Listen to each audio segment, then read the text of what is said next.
Welcome to The Explainer. Today, we are diving into the physics behind a feeling you know really well. That push back into your seat when a car speeds up, or that lurch forward when it slams on the brakes. We're going to be talking all about acceleration, motion, and the force that ties them all together.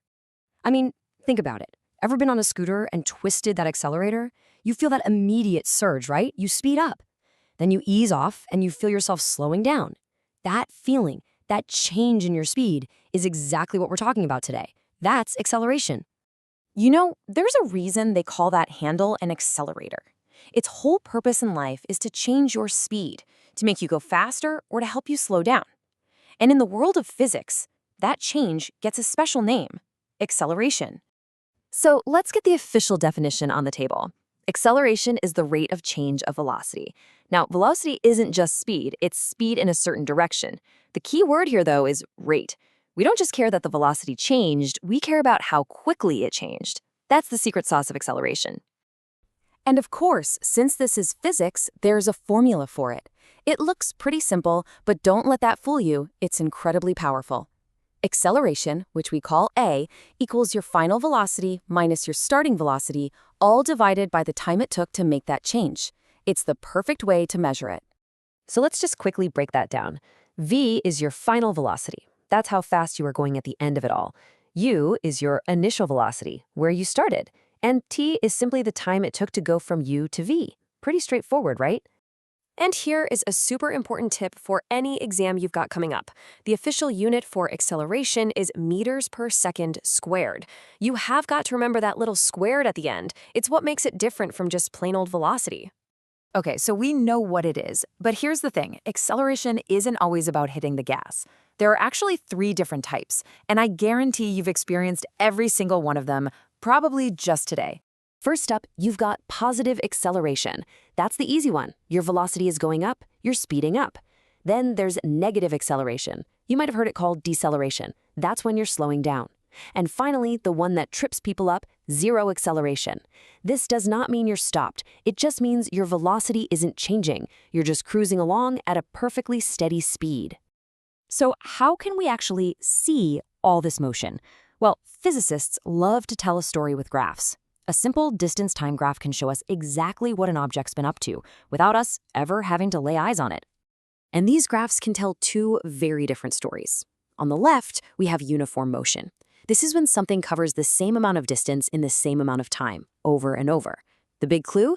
The graph is a perfectly straight line. On the right, we have non-uniform motion. This is when things are uneven. You go fast, then slow, then fast again. And the graph shows this with a curve. So, here's your big takeaway, your key exam tip. If you see a distance-time graph and that line is straight, you know instantly that you are looking at uniform motion. It's a great little shortcut. Okay, so we know what acceleration is, we know how to spot it on a graph, but what actually causes it? To answer that, we need to bring in the big guns. We need to talk about force, and one of the most famous equations in history. This, my friends, is Newton's second law of motion. F equals ma. It's so simple, yet so profound. It tells us that to make anything accelerate, you have to apply a force. And the more mass something has, or the faster you want it to accelerate, the more force you're going to need. It's the bedrock of so much physics. All right, let's put it to work. Imagine you've got an object that weighs 16 kilograms. And let's say you want to make it accelerate at 3 meters per second squared. The question is, how much force do you actually need to do that? So the first step in any physics problem is to lay out what you already know. We're given the mass, it's 16 kilograms. We're given the acceleration, 3 meters per second squared. And we have our beautiful formula, force equals mass times acceleration. All we have to do is plug in the numbers. 16 kilograms multiplied by 3 meters per second squared gives us 48. 48 what? 48 newtons. The unit of force is, of course, named after Sir Isaac Newton himself. So 48 newtons is our final answer.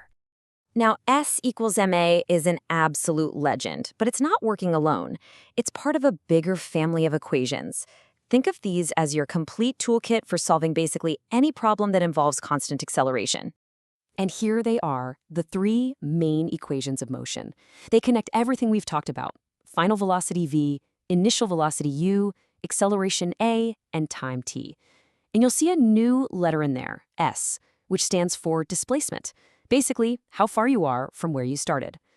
If you can master these three, you're pretty much set to tackle any motion problem thrown your way. Wow, okay, that was a lot to take in. So let's do a really quick rapid-fire summary of the most important points, the stuff you absolutely need to remember to get those full marks on your test. So, quick recap. Acceleration is the rate of change of velocity.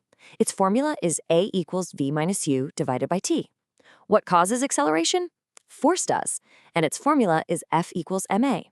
And on a distance time graph, a straight line means uniform motion, and a curvy line means not uniform motion. Got it? Good. All right, to finish things off, here's a little challenge for you.